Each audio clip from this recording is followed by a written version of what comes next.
எங்க இருக்காங்க அப்படின்னு கேட்கும்போது ஜப்பான்ல இருக்காங்க. ஓ, உனக்கு ஜப்பான் தெரியுமா? அப்படியே நீ ஜப்பான்ல பேச மாட்டேங்கிற அப்படின்னு கேட்பா. அதுக்கு வந்து யூரி சொல்லுவான், நான் எங்க இருக்கேன், பிலிப்பீன்ல இருக்கேன் அப்படின்னு சொன்னோடனே ஜெய் மாமா இல்ல அப்படின்னு சொல்லுவான். ஸோ அதுக்கப்புறம் வந்து நிறைய பேசுவாங்க. அப்போ வந்து அவனுடைய ஹேர் வந்து அவன் நோட் பண்ணுவான்.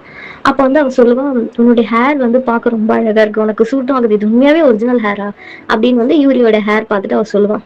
அவனும் வந்து என்ன சொல்றதுனே தெரியாம ஆமா ஆமா ஆமா அப்படின்வான். ஆக்சுவலி நீ பார்க்க ஒரு டக் மாதிரி இருக்க, ஆக்சுவலி அது ஒரு கார்ட்டூன் டக்கு அது மாதிரி இருக்கே. அவன் ஒண்ணுமே புரியாம அப்படியே ஜெயே பார்த்துட்டு இருப்பான். ஆக்சுவலி உன்னோட பேர்லயே அனமிச்சு வருது, அந்த டக் பேர்லயே அனமிச்சு வருதுன்னு சொன்னோடனே யூரி சொல்லுவான், ஆக்சுவலி அது உண்மையான டக் கிடையாது அப்படின்னு சொல்லுவான். ஜெயும் ஆமா ஆமா அப்படின்னும் போது ஒரு மேடு வந்து சொல்லுவாங்க, இந்த மாதிரி உங்க தாத்தா வந்திருக்காரு, உங்களை பார்க்கணுமா அப்படின்னு சொன்னோடனே சரி ஓகே ஜெய் நீ இங்கே இரு நான் போறேன் அப்படின்னு சொல்லும்போது அந்த மேடு வந்து திருப்பி சொல்லுவாங்க, உங்க ஃப்ரெண்டையும் கூட்டிட்டு வர சொன்னாரு அவரு அப்படின்னு. இவங்க ரெண்டு பேருக்குமே ஒண்ணுமே புரியாது. சரின்னு சொல்லி இவங்க ரெண்டு பேருமே போவாங்க, தாத்தா கூட உட்காந்து சாப்பிட்றதுக்காக ரெண்டு பேருமே உட்காருவாங்க சேர்ல. அப்போ வந்து அந்த தாத்தா வந்து ஜப்பான்ல பேசுவாரு, யூரி கிட்ட பேசுவாரு. அவர் பேசுறதுல இவன் இடக்கு முடக்கா பதில் சொன்னானே அவர் சாப் சிக்கு தூக்கி அவர் மூஞ்சில அடிச்சிருவாரு, யூரி மூஞ்சில அடிச்சிருவாரு. இவளுக்கு ஒண்ணுமே புரியாது. அப்போ வந்து அவர் கேட்பாரு, உன் பேர் என்னன்னு கேட்கும்போது சொல்ற இந்த மாதிரி ஜாஸ்பர் ஜி மரியானோ, என்னை வந்து நீங்க ஷார்ட்டா ஜேஜேன்னு கூப்பிடலான்னு. அப்போ எங்க இருக்க என்ன ஏதுன்னு கேட்கும்போது சொல்லுவார், இந்த மாதிரி நான் ஏஞ்சலோ அண்ணா கூட இருக்கேன் அப்படி இப்படின்னு கேட்டோன்னே சரி ஓகே சாப்பிடுங்க அப்படின்னு சொல்லுவாங்க. அப்போ சாப்பிடுங்கன்னு சொல்லும் போது சாப்ஸ்டிக்ல தான் சாப்பிடுவாங்க. ஜேக்கு வந்து சாப்ஸ்டிக்ல சாப்பிட தெரியாது. ஸோ ஃபர்ஸ்ட் யூரியே பார்த்துட்டு இருப்பா. யூரி சாப்பிடு அப்படின்னு சொன்னோடனே அது எப்படி எடுக்கிறதுன்னு தெரியாம கையில எடுத்து சாப்பிட்டுருவோம். அதை பார்த்து யூரியும் தாத்தாவும் சிரிப்பாங்க. ஸோ நெக்ஸ்ட் டே வந்து ஸ்கூலுக்கு சீக்கிரமா யூரி நடந்து வந்துட்டு இருக்கும்போது பின்னாடில வந்து ஜே வந்து யூரி அப்படின்னு சொல்லிட்டு அப்போ வந்து ரெண்டு பேரும் ஜாலியா பேசிட்டே வரும்போது ஜே வந்து சிரிப்பா. இந்த மாதிரி ஒரு இடத்த பார்த்து சிரிப்பா. ஏன் சிரிக்கிற அப்படின்னு யூரி கேட்கும்போது அவன் சொல்லுவான், நேற்று நீ ஒரு ஆக்ஷன் பண்ணிய ஞாபகம் இருக்கா, வலிக்குது இப்படி இப்படின்னு ஞாபகம் இருக்கா அப்படின்னும் போது அவனும் அதை நினைச்சு பார்த்து சிரிப்பான். ஆக்சுவலி 10க்கு உனக்கு எவ்வளவு வலிச்சுதுன்னு சொல்லு, 10க்கு எவ்வளோ ஒரு 8 வலிச்சு இருக்குமா 9 வலிச்சு இருக்குமா அப்படின்னு சொல்லும் போது யூரி சொல்லுவான், கிண்டல் பண்ணாத கிண்டல் பண்ணாத. அப்படியே ரெண்டு பேரும் ஜாலியா பேசிட்டே கிளாஸ் ரூம் வரைக்குமே சிரிச்சுட்டே வந்துருவாங்க. அதை வந்து கீஃபர் நோட் பண்ணிடுவான். கீஃபரை பார்த்தோம் யூரி அப்படியே அமைதியா வந்து அவன் சீட்ல உட்காந்துருவான். என்னாச்சு, நேற்று எங்க இருந்த அப்படின்னு வந்து கீஃபர் வந்து யூரி கிட்ட கேட்கும்போது அவன் சொல்லுவான், இல்ல என் வீட்டுல இருந்துதான் இருந்தேன், ஆக்சுவலி நேற்று ரெயின் இருந்தது, எனக்கு வேற வழி இல்லை, அதனால அவன் என் கூடயே வர மாதிரி இருந்தது அப்படின்னு சொன்னோடனே கீஃபர் அப்படியே யூரியே பார்த்துட்டு இருப்பான். அதனால நம்ம பிளான்ல எந்த ஒரு மாற்றமும் கிடையாது அப்படின்னு சொல்லி யூரி சமாதானப்படுத்துவான். பட் கீஃபர் வந்து அப்பயும் யூரியே பார்த்துட்டு இருப்பான். ஸோ அப்போ ஒரு பையன் வந்து இந்த மாதிரி செக்ஷன் ஏல இருக்கிற மார்க் கீஃபர் வாட்ஸனையும் ஜாஸ்பர் ஜி மரியாதையும் கூப்பிடுறாங்க, மேனேஜ்மெண்ட்ல இருந்து வர சொல்றாங்க அப்படின்னு சொல்லிட்டு அவன் போயிடுவான். இவங்க ரெண்டு பேருக்கும் ஒண்ணுமே புரியாது. பசங்க எல்லாம் சொல்லுவாங்க, இவங்க ரெண்டு பேரும் ஏதோ ஒரு பிரச்சனை மாட்டிக்கிட்டாங்க போல அவ்வளவுதான் அப்படின்னு சொல்லுவாங்க. ஸோ இவங்க ரெண்டு பேரும் என்ன பண்ணுவாங்க, மேனேஜ்மெண்ட் ரூமுக்கு போய் பார்ப்பாங்க. ஸோ வந்து நேற்று சண்டை போட்டாங்கல்ல செக்ஷன் டி பசங்க, அவங்க ஒரு பக்கமும் ஜேஜேயும் கீஃபரும் ஒரு பக்கம் உட்காந்துட்டு இருப்பாங்க. அந்த பசங்க வந்து கண்ணா பின்னான்னு சொல்றாங்க, இந்த பொண்ணுதான் ஃபர்ஸ்ட் வந்து எங்களை அடிச்சா, அது பண்ணா இது பண்ணா, நாங்க வந்து ஜஸ்ட் வந்து டிஃபெண்ட் பண்றதுக்காக சும்மா ஒரு 4 இது பண்ண வேண்டியதா இருந்தது அப்படி இப்படிலாம் சொல்லும்போது ஜேக்கு வந்து சிரிப்பு வந்து மேம் முன்னாடி சிரிச்சிடறான். மேம் வந்து இதெல்லாம் உனக்கு பார்க்க காமெடியா இருக்கா, இவ்வளவு சீரியஸான சுச்சுவேஷன்ல கூட நீ சிரிக்கிறேன்னு சொல்லி பயங்கரமா கத்திடுறாங்க ஜெய. அந்த பசங்க கிட்ட கேட்ட மாதிரி ஜே கிட்டையும் கேட்கறாங்க என்ன நடந்தது அப்படின்னு. ஜேவும் கீஃபரும் விளக்குறாங்க, முதல்ல அவன் தான் என்ன அடிச்சான், இவன் தான் என்ன பஞ்ச் பண்ணான் அப்படி இப்படி நார்மலா பேசிட்டு இருந்தது. இவன் ஒண்ணு சொல்ல, அந்த பசங்க ஒண்ணு சொல்ல, பெரிய பிரச்சனை ஆகி மேம் வந்து கடைசியா கேட்கறது, யார் மேல தப்பு இருக்குன்னு நினைக்கிறீங்க அப்படின்னு கேட்கும்போது எல்லாருமே கீஃபர் அப்படின்னு சொல்லிடுறாங்க. ஸோ ஜேக்கு ஒரு மாதிரி ஆயிடுது, உண்மையாவே வா கீஃபர், உன்னால எனக்கு ஒரு இதுவுமே இல்லை, நான் உன் கூட போராடுறேன், என்னால முடியல அப்படின்னு சொல்லி மேம் கத்த ஆரம்பிச்சுறாங்க. ஜேக்கு வந்து ஒரு மாதிரி ஆயிடுது. ஸோ வந்து உன்னை நான் சஸ்பென்ஸ் பண்ணிடுறேன் அப்படின்னு சொல்லும் போது ஜே வந்து மனசுக்குள்ளே யோசிக்கிறான், நேற்று வந்து யூரி ஒரு ஃபேவர் கேட்டனால செக்ஷன் டில இந்த மாதிரி ஒரு பிரச்சனை நாளைக்கு வரும், அப்போ நீ வந்து கீஃபரை விட்டுறாத ப்ளீஸ் அப்படின்னு சொல்லி அவன் கேட்டதை ஞாபகம் வந்து அவன் எழுந்து நின்று, இது ஒன்றும் கீஃபர் மேல ஃபால்ட் கிடையாது, நான் தான் பண்ணேன், நான் தான் எல்லாமே பொறுப்பு அப்படின்னு சொன்னோடனே திருப்பி கேட்பாங்க மேம், உண்மையாவே வாஜி அப்படின்னு கேட்கும்போது அவ சொல்லுவா, மேம் உங்களுக்கு தான் தெரியும்ல என்னோட பழைய ரெக்கார்ட்ஸ் எல்லாம் பாருங்க, நான் உண்மையாவே அப்படி பண்ற ஆள் தான், நான் தான் தப்பு பண்ணேன், நான் தான் வேணும்னே பண்ணேன் அப்படின்னு சொன்னோடனே மேம் வந்து என்ன சொல்லுவாங்களா, நிஜமாவேவா நீ கீஃபரை காப்பாற்றணும்னு இப்படி பண்ணல. ஆமா மேம், இல்ல என் மேலதான் தப்பு அப்படின்னு சொன்னோடனே மேம் சொல்லுவாங்க, ஓகே அப்ப உங்க கார்டியனை கால் பண்ணி வர சொல்லு அப்படின்னு சொன்னோடனே ஜேக்கு மூஞ்செல்லாம் மாறி அப்படியே டொப்புன்னு உட்காந்துருவா சேர்லயே.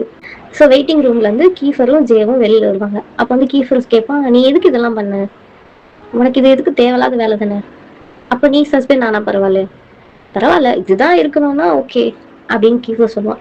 ஜே வந்து இல்ல பரவாயில்ல, இதுல என்னோட தப்பும் இருக்குல்ல, ஸோ பரவாயில்ல நானே சஸ்பெண்ட் ஆகி போறேன் அப்படின்னு சொல்லிட்டு 2 பேரும் வந்து அந்த வெயிட்டிங் ரூம் வெளியில வந்து உட்காந்துட்டு இருக்கும்போது ஏஞ்சலோ வருவார், கோவமா வருவாரு. ஜே வந்து ஏஞ்சலோ பார்த்தோன்னே ஏந்து நிற்பா. ஸோ கீஃபர் கூட உட்காந்துட்டு இருக்கிறத பார்த்தோன்னே ஏஞ்சலுக்கு இன்னும் கோவம் வந்து கண்ணா பின்னா ஜெய கத்த ஆரம்பிச்சிருவாரு. பயங்கரமா கத்த ஆரம்பிச்சிருவாரு. ஜெய் வந்து அப்படியே பின்னாடி சாரிண்ணா அப்படின்னு சொல்லிட்டே போவா. பட் ஏஞ்சல வந்து கேட்கறதாவே இல்லை, பயங்கரமா கத்துவாரு. இதோட எத்தனை வாட்டி ஜெய் நான் வந்து உனக்காக நிக்கிறது, நீ ப்ராமிஸ் பண்ணல பிரச்சனை பண்ண மாட்டேன், யார்ட்டையும் சண்டை போக மாட்டேன்னு சொன்னல, இப்ப திருப்பி இப்படி ஒரு செக்ஷன் வந்து இதேதான் நீ பண்ற, உன்ன என்ன யூரியும் கீஃபரும் கைட் பண்றாங்களா, அதனால இப்படி நடந்துக்கலையா, அப்ப வந்து உங்களுக்கு யூரிய கூட தெரியுமா அப்படின்னு ஜெய் கேக்குறாரு. ஆஞ்சலுக்கு பயங்கரமா கோவம் வருது, கண்ணா பின்னான்னு கத்துறாரு. அவளும் வந்து சாரிண்ணா நான் தானா தப்பு பண்ண சாரிண்ணா அப்படின்னு சொல்லிட்டு போறான்.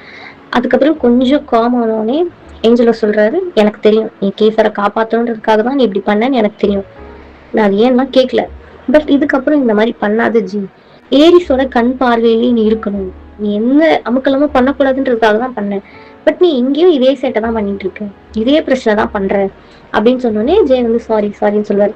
ஸோ கொஞ்ச நேரம் கழிச்சு ஆஞ்சலோ சொல்லுவாரு, ஓகே நம்ம 2 பேரும் ஒன்னாவே போகலாம், லஞ்ச் சாப்பிட போகலாம் அப்படின்னு சொல்லிட்டு கூட்டிட்டு போவாரு. அப்போ வந்து அவருக்கு ஒரு கால் வரும். ஸோ அந்த காலில் வந்து என்ன சொல்லுவாங்க, இந்த மாதிரி ஒரு 5 minutes மீட்டிங் இருக்கு, கொஞ்சம் வர முடியுமா சார் அப்படின்னு சொன்னோடனே ஏஞ்சலோ வந்து ஜே கிட்ட வந்து சொல்லுவாரு, இல்லை ஜே நான் உன்னை பக்கத்தில் இருக்க மாலில் விட்டுறேன், நீ வந்து பசியா இருக்கேன்னு எனக்கு தெரியும், சாப்பிட்டு பொறுமையா வா, உனக்கு என்ன வேணுமோ நீ வாங்கிக்கோ, ஆனா இதுக்கப்புறம் இந்த தப்பா பண்ணாத, எனக்கு இப்போ அடுத்த ஒர்க் இருக்கு, நான் போகணும் இன்னொரு 10 minutesல அப்படின்னு சொல்லுவாரு. அப்போ வந்து ஜே சொல்ல இல்ல நான் பரவாயில்ல நீங்க போங்க நான் பாத்துக்கிறேன்னு சொல்லும் போது அவருடைய கிரெடிட் கார்டை வந்து ஜே கிட்ட கொடுத்து, உனக்கு என்ன வேணுமோ சாப்பிட்டுட்டு தெம்பா வீட்டுக்கு போ, ஒரு பைசைக்கிள் வாங்கிட்டு வரா, ஒரு 4-5 பேக் எல்லாம் எடுத்துட்டு வரா. அது பார்த்துட்டு ஏரிஸோட மம்மி அவங்களும் வந்து பார்த்துட்டே இருக்காங்க. அப்ப அதை பார்த்து ஏரிஸ்க்கு டென்ஷன் ஆயிடுது. ஸோ இதெல்லாம் எப்படி கிடைச்சது உனக்கு அப்படி ஏரிஸ் கேட்குறான். அப்போ வந்து அவர் சொல்றான், இந்த மாதிரி நான் ஏஞ்சல வந்தாரு, நாங்கள் மீட் பண்ணோம், ஸோ அவர் தான் கிரெடிட் கார்டு கொடுத்தாரு, உனக்கு என்ன வேணுமோ வாங்கி சொன்னாரு அப்படின்னு சொன்னோன்னு ஏரிஸ் சொல்றான், உனக்கு கொஞ்சம் கூட அசிங்கமா இல்லையா, இப்படி அடுத்தவங்க காசுல வந்து இந்த மாதிரி இவ்வளவு பொருள் வாங்கிட்டு வந்தேன்னு தர நீ சந்தோஷமா சொல்ற. அப்ப வந்து கேக்குறாங்க, எந்த விஷயத்தினால உன்னை ஏஞ்சல வந்து இன்னைக்கு பார்த்தாரு, வீட்டுக்கு வரல, பட் உன்னை மட்டும் வந்துட்டு பார்த்துட்டு போற மாதிரி என்ன இருக்கு அப்படின்னு கேட்கும்போது அவன் சொல்லுவான், இந்த மாதிரி நான் சஸ்பெண்ட் ஆயிட்டேன், என்ன இந்த மாதிரி ஸ்கூல்ல இருந்து இது பண்ணிட்டாங்கன்னு சொன்னோடனே ஏரிஸ் பயங்கரமா திட்டிட்டு அந்த இடத்த விட்டு போயிடுவான். ஜேக்கு ஒரு மாதிரி ஆயிடும்.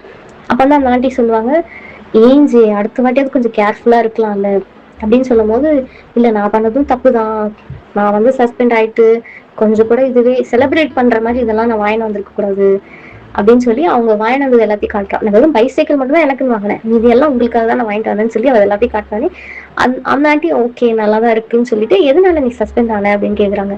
நீங்க தானே சொன்னீங்க என்ன டிஃபெண்ட் பண்ணிக்க நான் ஃபைட் பண்ணலான்னு, அதான் பண்ணேன்னு ஆன்டியும் சரி நான் புரிஞ்சுக்கிட்டேன் அப்படின்னு சொல்லிட்டு அவங்க நட்டு விட்டு போயிடுறாங்க. யூரி வீட்டுக்கு வந்து கீஃபர் வர்றாரு. எதுக்காக வர்றாருன்னா, இந்த மாதிரி அவ எனக்காக பழிய ஏத்துக்க தயாராயிட்டா, இதுவே ஒரு சக்சஸ் அப்படின்னு சொல்லிட்டு செக்ஷன் ஈல இருக்கிற பாதி பாய்ஸ் வராங்க. ஸோ இவங்க எல்லாம் சேர்ந்து பார்ட்டி பண்றாங்க. நம்ம ஒரு வழியா வந்து ஜேவை நம்ம ஓரளவுக்கு நம்புற அளவுக்கு நம்ம பண்ணிட்டோம், அவ நமக்காக சஸ்பெண்ட் ஆயிருக்கா அப்படின்னு சொல்லிட்டு பார்ட்டி பண்றாங்க. ஸோ அப்போ பேசும்போது நிறைய விஷயம் பேசும்போது கீஃபர் சொல்றான், இந்த மாதிரி நான் ஒரு பிளான் வச்சிருக்கேன், அவளை நான் லவ் பண்ண வைப்பேன், அப்புறம் நான் பிரேக் பண்ணுவேன் அப்படின்னு சொன்னோடனே எல்லா பசங்களும் வாவ் சூப்பரா இருக்கிற ஐடியா, ஆனா இவரு எதுவுமே சொல்ல மாட்டான். பட் அங்க இருக்கிற பசங்க எல்லாம் செம்மையா இருக்கு மச்சான், வேற லெவல் அப்படின்னு சொல்லி ரொம்ப என்கரேஜ் பண்ணுவாங்க. அப்ப வந்து கீஃபர் சொல்லுவான், அவளை விழுவிக்கிறதுக்காக நான் என்னடா பிளான் பண்றது, எனக்கு எதுவுமே வர மாட்டேங்குது போது அந்த பசங்க எல்லாம் ஒண்ணு சொல்லுவாங்க. ஒருத்தன் என்ன சொல்லுவாங்க, கேர்ள்ஸ்க்கு ஃப்ளவர்ஸ்னா ரொம்ப பிடிக்கும்டா, நீ வந்து பூ அப்படியே வாரி குடுத்தினா இம்ப்ரெஸ் ஆயிடுவா அப்படின்னு ஒருத்தன் ஒண்ணு சொல்லுவான். இன்னொருத்தன் என்ன சொல்லுவான்னா, நீ வந்து எப்பவுமே வந்து ஒரு மாதிரி ஃபிளர்ட்டியா அவளை சியர் பண்ற மாதிரி பேசினா விழுந்துருவான் அப்படி இப்படின்னு சொல்லும்போது கிட்டு வந்து சொல்லுவான், இந்த மாதிரி அவளோட திங்ஸ் அவளை எப்பவுமே பக்கத்திலே இருக்கிற மாதிரி நம்ம எல்லாருமே அவள நம்புறோம், அவ நம்மள ஒரு ஆளுன்ற மாதிரி நம்ம நம்ப வச்சுட்டோம் அப்படின்னா ஈஸியா அவனை லவ் பண்ணிட்டு போறா அப்படின்ற மாதிரி பிளான் கொடுத்தோடனே ஜே நல்லா இருக்குல்ல இது, நம்ம ட்ரை பண்ணலாம் அப்படின்ற மாதிரி யோசிச்சு திருப்பி சேர் சொல்லிக்கிறாங்க, நம்ம கண்டிப்பா இந்த ஒரு பிளான்ல வின் பண்ணணும் அப்படின்னு சொல்லிட்டு செக்ஷன் எயிட் பாய்ஸே பேசிக்கிறாங்க. ஸோ அடுத்த நாள் வந்து ஜே வரும்போது எல்லா பசங்களும் வந்து கேட்குறாங்க, எப்படி இருக்க ஜே, நல்லா இருக்கியா? எல்லாருமே ஒரு மாதிரி ஃப்ரெண்ட்லியா நடந்துக்கிறாங்க ஜே கிட்ட.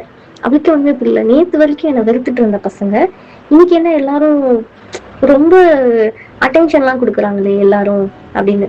ஸோ அவ எப்பவுமே ஒரு சேர்ல உட்காருவாள், அங்க போய் உட்காரலான்னு பார்க்கும்போது ஒருத்தர் மறைச்சுக்கிறான். சாரி ஜே, இங்க நான் உட்காந்துக்கிறேன் அப்படின்னு சொல்லிட்டு அவன் அங்க உட்காந்துக்கிறான். சரி வேற ஒரு இடம் காலியா இருக்கு, அங்க போய் உட்காரலான்னு பார்த்தா ஜே வந்து கால் இடுறான். நான் உட்கார்ந்து வந்து எனக்கு பயங்கரமா வலிக்குது. ஓ உனக்கு வலிக்குதா? ஆமா வலிக்குது, ப்ளீஸ் வேற சேர் பார்த்துட்டேன் அப்படின்னு அவ அங்கங்க சேர் தேடும்போது கடைசியா கீஃபருக்கும் யூரிக்கும் நடுவில் ஒரு சேர் இருக்கு. ஸோ அப்போ வந்து கீஃபரே கேட்குறான், இங்க வந்து உட்காரு, இங்க இடம் இருக்கு அப்படின்னு சொல்லிட்டு. சரின்னு சொல்லிட்டு இவனும் அந்த இடத்துல போய் உட்கார்றா. அப்ப அவளுக்கு ஒரு மாதிரி அது புதுசா இருக்குல்ல, நல்லா இருக்குல்ல, அந்த இடத்துல ஒரு ஸ்மைல் பண்றா. கீஃபரும் சிரிக்கிறான். பட் யூரி மட்டும் என்ன ஆச்சுன்னு தெரியல, ஒரு மாதிரி உருன்னு இருக்கான். ஸோ இதோட தான் இந்த எபிசோட் முடியுது.